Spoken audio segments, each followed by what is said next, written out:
Bom, aula 10, tá? Esse vídeo, vou procurar ser mais sucinto, vamos ver, né? Eu vou falar mais sobre as tecnologias de propulsão veiculares, tá? No começo, alguns vídeos atrás eu falei de carro elétrico, carro híbrido, tá? E eu comentei também que quando foram introduzidos os primeiros veículos leves, não sentia certeza qual seria, né, o modelo mais comum, qual seria a principal tecnologia de propulsão, isto é, foram feitos vários testes com carro elétrico, né, munido aí de baterias e motor elétrico. Aí depois apareceu os veículos ciclo diesel, ciclo Otto, mais no final do século XIX, mas houve até iniciativas, por exemplo, de carro a vapor, veículos leves a vapor, né? Até difícil de imaginar. Falei também que na década de 30, 40, teve alguns exemplos de carros movidos a gás de síntese proveniente da gasificação da biomassa no Brasil, por exemplo, tá? Mas como os carros estavam iniciando o seu desenvolvimento tecnológico, então é natural que a potência fosse a potência entregue, né, às rodas fosse muito baixa, eficiência baixíssima, e, com o tempo a eficiência foi aumentando, mas não foi aumentando consideravelmente. Até chegar na década de 60, 70, que a indústria automotiva teve que se mexer devido ao aumento dos preços da cotação do barril do petróleo, né, na época lá da primeira crise, segunda crise do petróleo. Então, antes da primeira crise do petróleo, a preocupação maior era com a beleza, a estética dos veículos, o tamanho, sofisticação, né? Depois que é uma das preocupações, senão a preocupação principal foi mudado para economia, eficiência energética, né? Por consequência, menos emissões. E na década de 70 que apareceram aí as primeiras iniciativas, né, parte da indústria automotiva brasileira, em introduzir primeiro uma legislação, né, em cima da mistura do etanol na gasolina, porque aí, então não havia um controle, a, as empresas que comercializavam a gasolina misturavam com etanol sem nenhum controle, né, então os consumidores não tinham noção se o problema era do combustível ou do carro, né. E aí, lá para 1979, 1980, foram lançados os primeiros veículos movidos apenas a etanol, isto é, motores dedicados a este combustível. E logo depois, né, para lá para 2002, 2003, apareceram os primeiros veículos movidos a tanto etanol quanto gasolina, isto é, motores flex. Só que aquela história, né, ninguém é muito bom em tudo, né? Ou a pessoa sabe um pouco de tudo, ou sabe muito sobre um determinado assunto. Com o carro flex não é diferente. Então, devido ao desenvolvimento tecnológico do motor para carro flex, perdeu-se eficiência, tanto ao utilizar etanol quanto a gasolina, né? Porque assim, uma melhor eficiência para um determinado motor tem que se aproveitar ao máximo de um determinado combustível. No caso, a vantagem da gasolina é o poder calorífico, ao passo que a vantagem do etanol é ai, é a octanagem, que é maior, né, em torno de mais de 100, no caso da gasolina pura, em torno de 85, 90, né, o poder calorífico da gasolina, como disse, é muito maior. Uma coisa compensa a outra, mas isso afeta no projeto do motor, né? Porque tem outra coisa também, né? No caso, motor dedicado a etanol, a taxa de compressão é maior do que a taxa de compressão do motor dedicado à gasolina. Então, no motor flex, teve que colocar uma taxa de compressão intermediária. Aí não se consegue obter o máximo de eficiência nem do etanol nem da gasolina. Mas esse motor virou um enorme sucesso devido à flexibilidade. Tá? Poderia, a meu ver, na minha opinião, né, também ter a comercialização de veículos com motores dedicados a um ou outro combustível. Por exemplo, no estado de São Paulo, boa parte da população dos usuários dos veículos leves coloca o etanol. Por quê? Compensa colocar o etanol na maior parte do ano. Isso no estado de São Paulo, já no Mato Grosso do Sul é bem diferente. Então, cada caso é um caso, mas eu acho que valeria a pena, né? O consumidor ter essa opção, né, de escolher o motor flex ou motor dedicado. Enfim. E mesma coisa com biodiesel. Existe já carros em estágio comercial, né, mas já existem motores movidos a biodiesel e até mesmo movidos a óleo vegetal. Mas ainda estão em estágio laboratorial, né? Enfim, e até hoje é assim, né? Desde a década de 40, 50, os motores de combustão interna dominam aí a propulsão veicular e vai ser assim, a meu ver, vai ser assim por muito tempo, tá? Porque houve um desenvolvimento tecnológico considerável em cima desses motores e também uma queda do seu custo de produção, ao contrário do carro elétrico que ainda não é competitivo, tá? Em comparação aos carros movidos aí com propulsão a motor de combustão interna. Falar em propulsão, já teve no passado até veículos com turbina a gás, tá? Mas hoje não existe mais. Então, só para mostrar para vocês a gama aí de opções, né, que pode ter, né, de propulsão veicular, né? Não falei de célula de combustível, que é algo que eu vou falar bem mais para frente nos próximos vídeos. E, bom, eu estou falando de carro leve, né? Carro para fins familiares, né? Para andar poucas pessoas, né? Enfim. Só que o que acontece? Apesar do aumento da eficiência e, por consequência, a diminuição do consumo de combustível, né, maior eficiência, né, quilômetros por ou maior quilometragem por litro, houve mudanças nos hábitos, nos costumes, né, que tem gente que mudou para um carro pequeno para um carro grande, e muitas vezes apenas para ostentar, andar, para ter a mesma função do veículo anterior, né? Então, uma pessoa que antes tinha um carro pequeno, pesando menos de 1 tonelada, às vezes pode mudar para um carro de 3 toneladas. Aí, claro, né, que o consumo aumenta, né? Então, tem muito disso. E esse aumento da eficiência dos veículos e compensação também diminuiu a emissão de material particulado, NOx, SOx, né? Gases que agravam aí a saúde das pessoas, né? Agravam o meio ambiente, o ambiente local, né? Cria ilhas de calor, etc. Né? E a partir disso também aos poucos está entrando no mercado, né, de alguns países os carros elétricos, mas ainda nos países em geral é necessário aí a presença de subsídios, apoio governamental, né, isenção de impostos, enfim, né? O que em muitos países isso torna-se viável devido ao seu alto custo.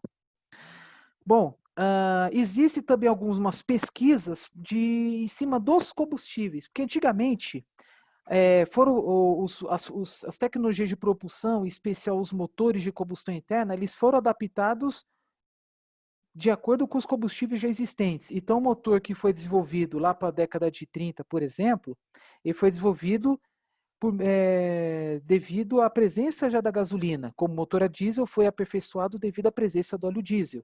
Agora, ao contrário, desenvolve-se combustíveis a partir de modelos de motores já existentes, né? Dificilmente dá para imaginar, por exemplo, a indústria automotiva lançando um carro para um combustível totalmente novo, né? Eu vou falar isso com mais detalhes, com alguns detalhes a mais aí no tópico lá de biocombustíveis de segunda, terceira geração, mas uma coisa eu já vou antecipar. As pesquisas em cima dos biocombustíveis, elas levam em consideração a diminuição do impacto ambiental, né, tanto na cadeia produtiva quanto nas emissões, o aumento da qualidade do combustível, poder calorífico, ponto de octanagem, tá? Até mesmo ponto de fulgor, e até mesmo, né, o aumento aí da geração de renda, emprego, né, e uma maior difusão aí de indústrias para produzir esses combustíveis, né? Que é aquilo que eu falei anteriormente, né? A vantagem de trabalhar com biocombustíveis, por exemplo, que os biocombustíveis podem ser produzidos praticamente em qualquer lugar, tá? E com veículos mais pesados não é diferente, né? Caso ônibus, implementos agrícolas, caminhões, né, que são geralmente movidos por motores a diesel. E também existem algumas iniciativas, alguns lugares que existem, né, não vou dizer larga escala, mas um número razoável, por exemplo, de ônibus movidos a etanol, tá? Como tem em Estocolmo, na capital da Suécia, depois eu mostro aí uma foto desse ônibus. Então é isso, tá? Existem aí pesquisas tanto em cima do aumento da eficiência dos motores, de combustão interna em especial, e também em cima de combustíveis novos, como por exemplo, combustível que possa substituir uma alternativa, óleo diesel mineral, não apenas biodiesel, mas também tem o conceito de diesel verde, usando aí várias substâncias de origem vegetal, né, de açúcares, por exemplo, tá? Também combustíveis alternativos à gasolina e até mesmo etanol para ser usados em motores ciclo Otto, né? E também, né, as pesquisas, aumento das pesquisas do uso do biogás em veículos, tanto leves quanto pesados, e assim vai, né? Como tinha mostrado aí, dando exemplo lá, que acontece nos Estados Unidos, onde em alguns lugares tem alguns postos dedicados a vetores energéticos específicos, né, como gás natural comprimido, propano, etc. Bom, falando agora de transportes coletivos, né, que foram desenvolvidos, aperfeiçoados junto com os veículos leves, né, no caso, por exemplo, ônibus, metrô, bondes, né, os veículos leves sobre trilhos, trens metropolitanos, etc. Com o tempo, né, houve-se a necessidade, né, de desenvolver, né, veículos, né, com cada vez maiores, podendo transportar um número cada vez maior de pessoas. E em muitos lugares do mundo, o que predomina é o transporte de passageiros em, por exemplo, né, em trens, né, eletrificados. No caso do Brasil, curtas distâncias eletricidade e também curtas e principalmente e longas distâncias, trens movidos a óleo diesel, devido ao alto custo, né, da eletrificação em linhas de longa distância. Então, o que nós podemos observar?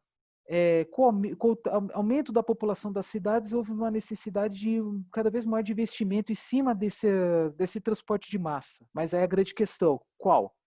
Ônibus, metrô, trem de subúrbio, trens de superfície. Então, algumas tecnologias, algumas soluções foram escolhidas, ora devido à proximidade com determinados empresários, até mesmo questões políticas, mas tirando isso, né, o ideal, né, seria levar em consideração em especial o custo de instalação, o custo de operação e manutenção e também o número de pessoas, né, e a distância a qual ele vai levar essas pessoas. Então, assim, existem algumas tecnologias, né? Muitas aí todo mundo conhece, e outras não são tão muito conhecidas, tá? Pela população em geral, né? Por exemplo, não sei se todos vocês já ouviram falar dos trólebus. Trólebus são veículos e que são conectados por linhas aéreas elétricas. Então, são veículos elétricos, tá? Veículos elétricos onde há uma alimentação por meio de uma rede aérea de fios, né? Esse aqui, né, encontrei na internet, dizem que a foto foi tirada em Berlim, capital da Alemanha, é o primeiro trólebus do mundo. Poucas pessoas, né? Então é um pequeno trólebus. Que é o quê? Tem o cabo elétrico, né, cabo aéreo, e aí tem um elemento, né, que entra em contato com o cabo para receber essa energia elétrica. Isto é, não tem tanque de combustível, então a vantagem é que o veículo ele torna-se mais leve porque não precisa de um equipamento, um dispositivo para armazenar essa energia. Na verdade, o ideal, alguns trólebus têm, um pequeno banco de baterias em situação de emergência. Tá? Mas não precisaria ser um banco de baterias tão grande, visto que há uma alimentação, ou um fornecimento constante desse insumo energético, né? Que mais? Aí, mais para frente, vou mostrar aí alguns exemplos, né, de trólebus que algumas cidades brasileiras ainda possuem, mas basicamente funciona dessa maneira, tá? Alimentação aérea. Opa, desculpa, tem alguma falha aqui. Vamos lá. Outros exemplos, né, ônibus mais antigos, mais modernos, ao redor do mundo, né, esse aí foi os trólebus da cidade de Valparaíso, no Chile, ônibus de 2 andares, que é muito comum lá em Londres, né, até atração turística.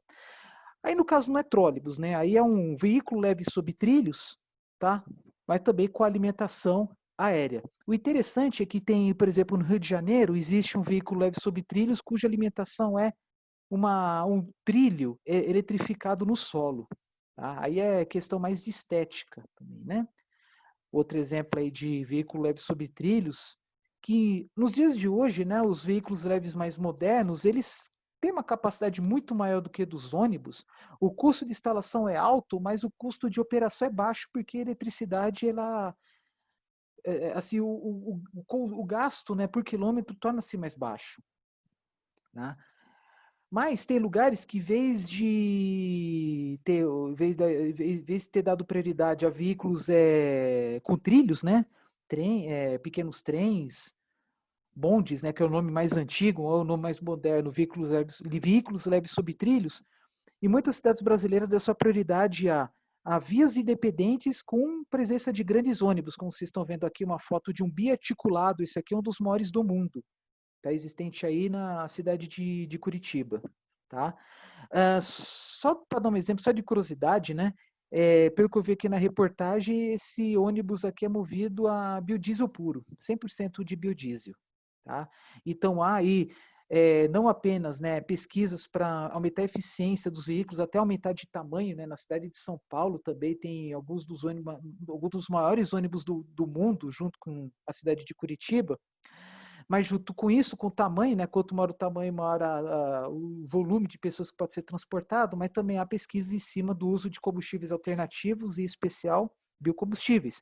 Como no caso aqui, na capital da Suécia, Estocolmo, em que ela é padrão no que os ônibus dessa cidade ou são vermelhos, que é a grande maioria deles, e até está escrito aqui, tá discreto, né? Ônibus a etanol. Então, os ônibus de cor vermelha são movidos a etanol e ônibus de cor azul são movidos a biogás. Tá? E é uma das poucas cidades do mundo em que todos os ônibus, sem exceção, são movidos a biocombustíveis. Tá bom? Vamos ver aqui. Então, aí a grande questão, né? Qual tecnologia de transporte de massa em cidades, regiões suburbanas eu escolho? É como disse, né? Claro que depende principalmente das distâncias e do fluxo de pessoas. E só que em algumas situações, né, há uma discórdia aí. Qual que eu vou escolher? Por que que eu prefiro, por que que eu escolhi um ônibus ao invés de um veículo leve sob trilhos, né? Aí envolve, como falei, né, até questões políticas, né? Influência de empresários, lobbies e assim por diante. Mas vamos falar, por exemplo, de transporte de massa mesmo, né? Tem, por exemplo, o metrô, tá? Mas também, por exemplo, na cidade de São Paulo, está aparecendo agora os monotrilhos. O que são monotrilhos nesse caso? São veículos em que tem uma estrutura de concreto, tá? Que tem, como o próprio nome diz, um trilho, tá? Que é de concreto. E da mesma forma que o metrô, não há interferência com as ruas. Tá? As ruas estão no nível e o monotrilho sempre está no nível mais alto. A vantagem do metrô é essa também, né? A ausência de interferência. E alguns trens de subúrbio não tem interferências também, não tem cruzamentos, né, com ruas, né, o que torna aí este meio de transporte mais seguro. Né? Que mais que eu posso mostrar para vocês? Eu vou mostrar bem rapidamente um vídeo que foi feito para a construção do monotrilho, do monotrilho, né? Do primeiro monotrilho da cidade de São Paulo, que tem um trecho que já está em operação e outro trecho que está em construção. Tá? Esperar aqui abrir o vídeo. A maior região metropolitana da América Latina. Tá. Vamos lá. O que mais? Eu vou compartilhar. É um vídeo longo, mas aí eu vou extrair apenas algumas partes. Só um momentinho. Vamos lá. Aqui está. Como toda grande metrópole, em resposta a isso, o governo do estado de São Paulo, em conjunto com o metrô de São Paulo, está construindo o monotrilho. Um sistema de transporte confortável, seguro e confiável, que possui baixo nível de emissão de ruídos e poluentes.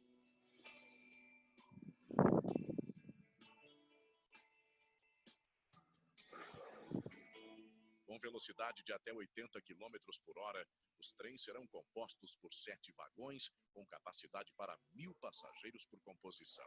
Será equipado com ar-condicionado, sistema de som e sistema de combate a incêndio. Tá. Anhangamelo, Sapopemba. Tá. É apenas isso que eu queria mostrar para vocês, como é que funciona. Tá?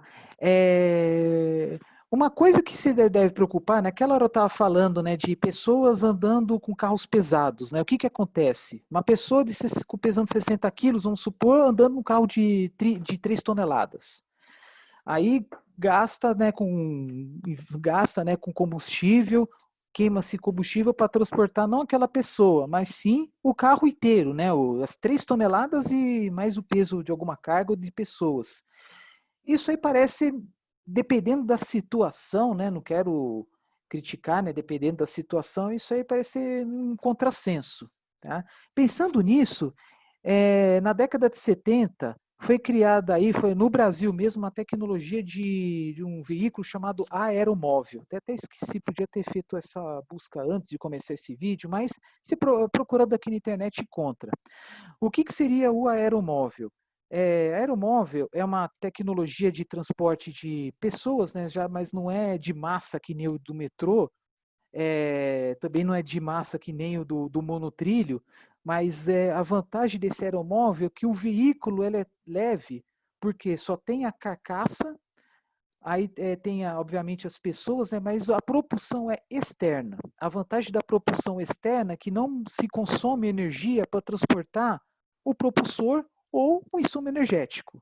Tá?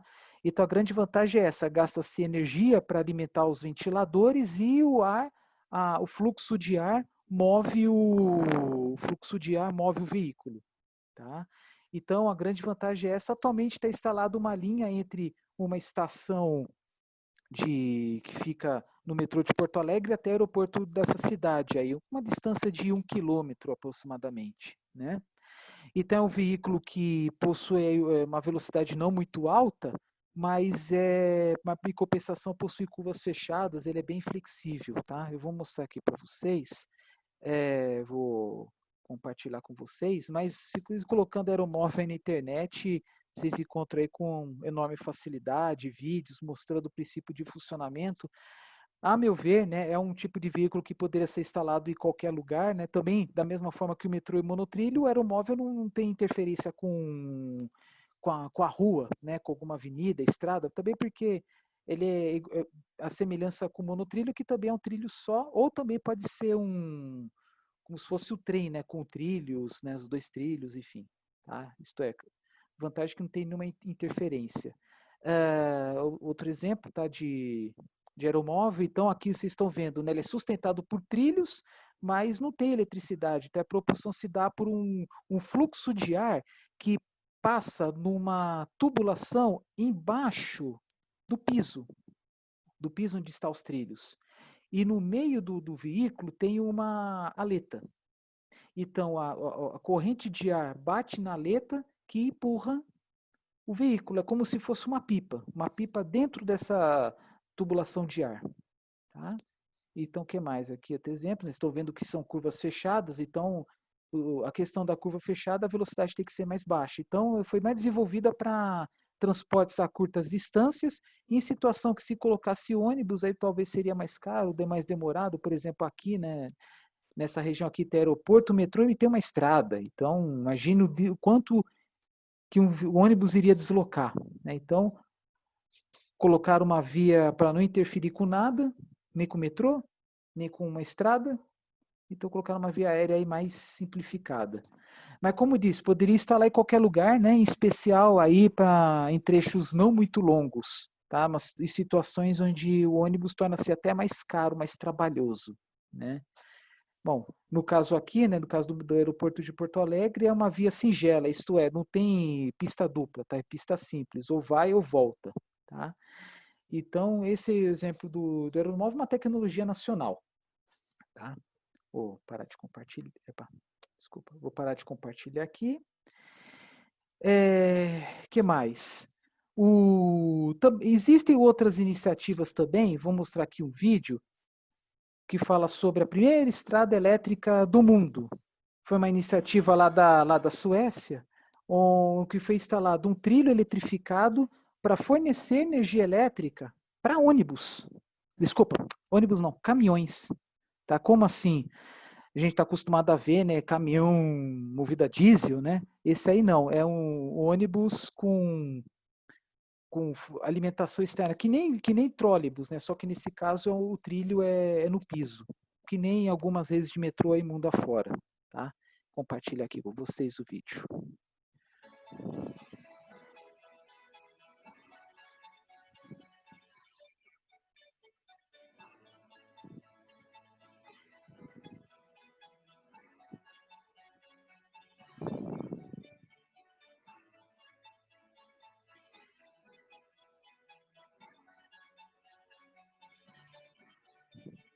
Opa, desculpa.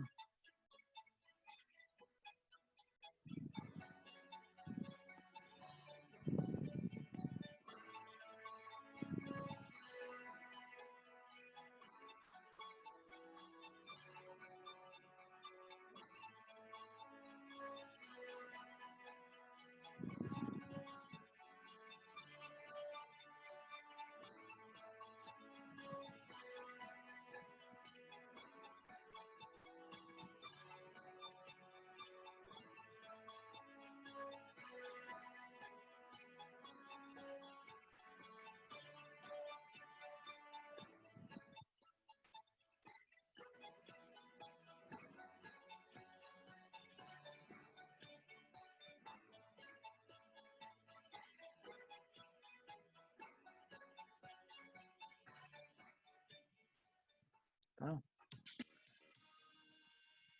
Da mesma forma aqui, né? Que a vantagem aqui no... Desculpa. Da mesma forma aqui, né?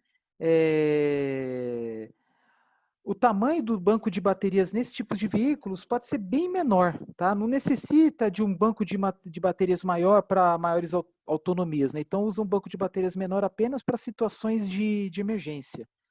No momento do vídeo até apareceu um caminhão com o caminhão trólebus, como se fosse, né? Um caminhão com alimentação, com uma fiação aérea também, tá? E eu ouvi dizer, parece que na Alemanha também tem pesquisas em cima disso. Então, sobre isso que eu queria falar, né? Sobre transporte com veículos, né? Com poucas pessoas e transporte de massa, né? Então, como eu tinha falado antes para vocês, né, que no Brasil ainda há pouquíssimos carros elétricos, né, porque são muito caros, e mesmo os híbridos têm um custo proibitivo para a maioria da população, né? E aquela história, né, em veículos muito caros, em tecnologias muito caras, às vezes só compensa quando o motorista é profissional. Quando eu falo motorista profissional é quando usa muito, depende muito daquele veículo, né?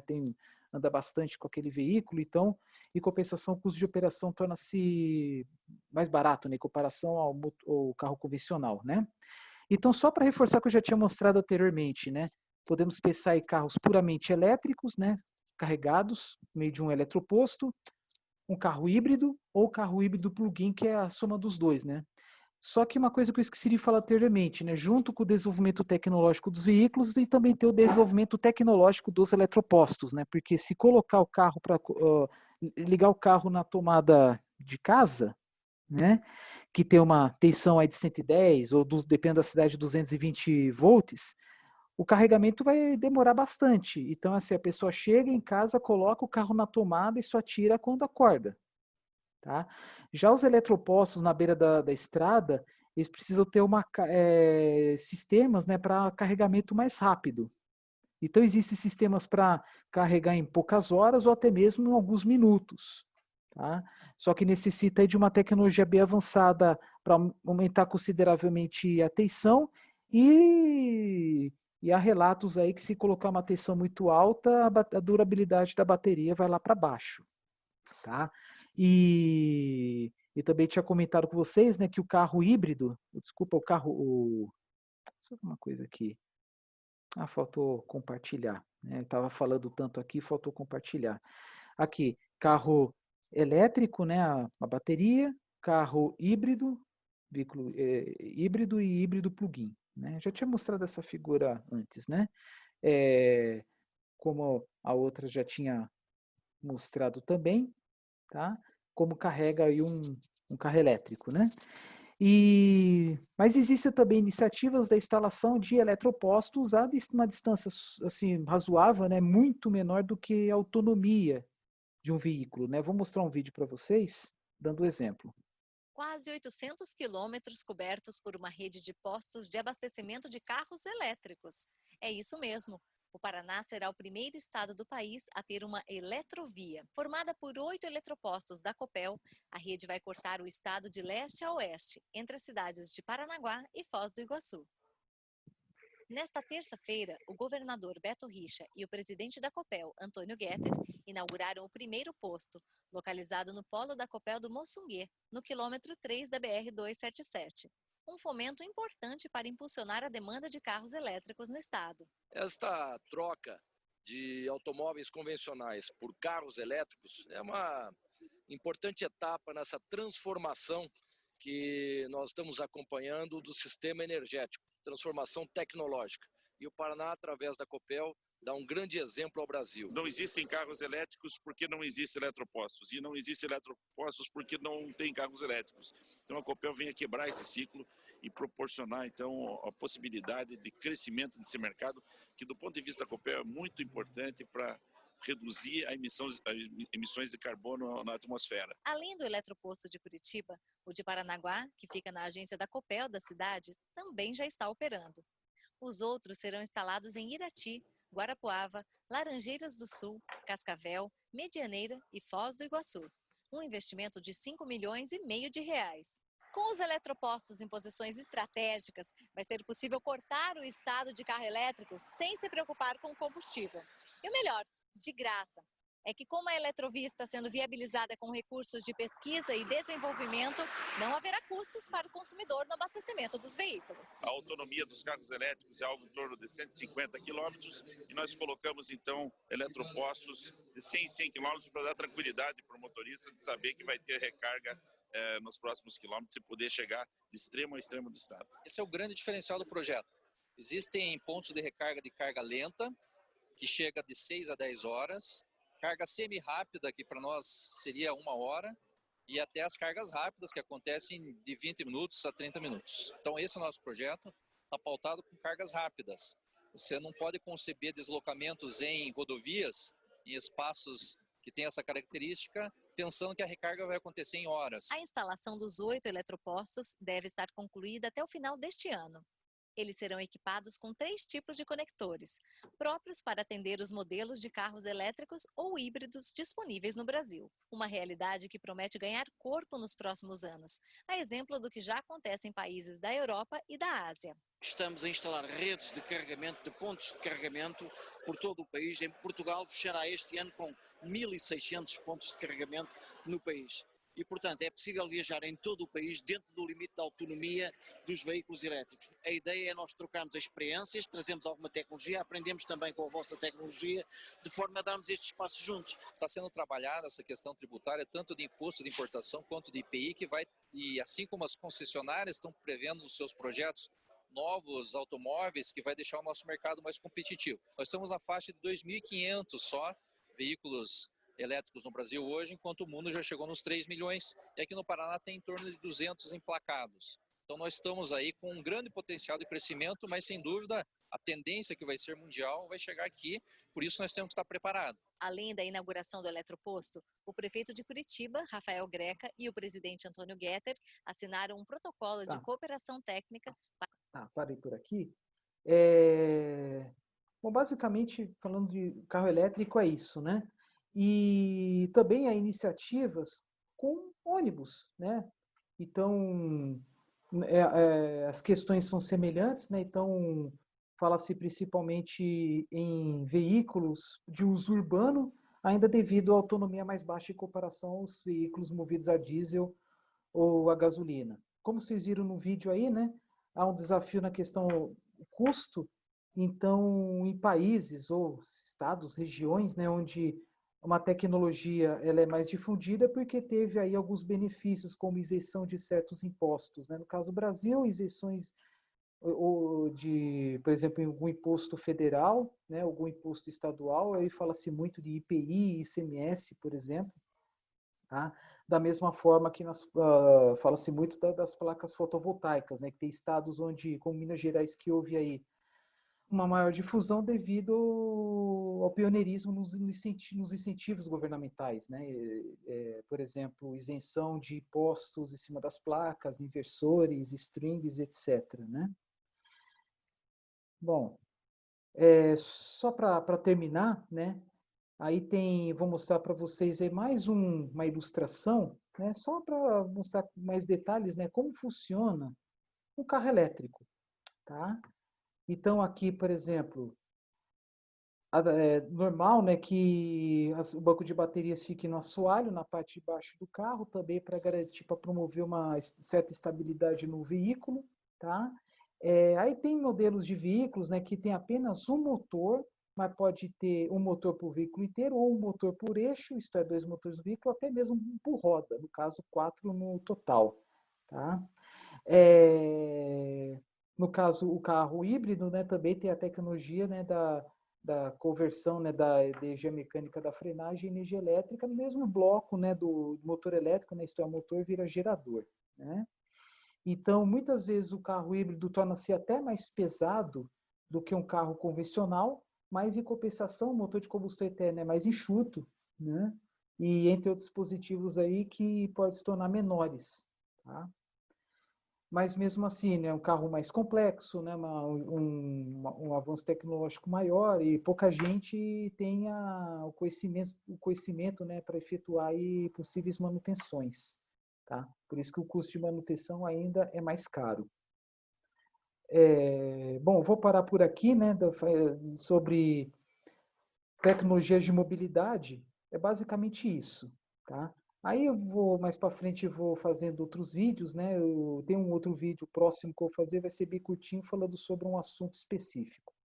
É isso aí.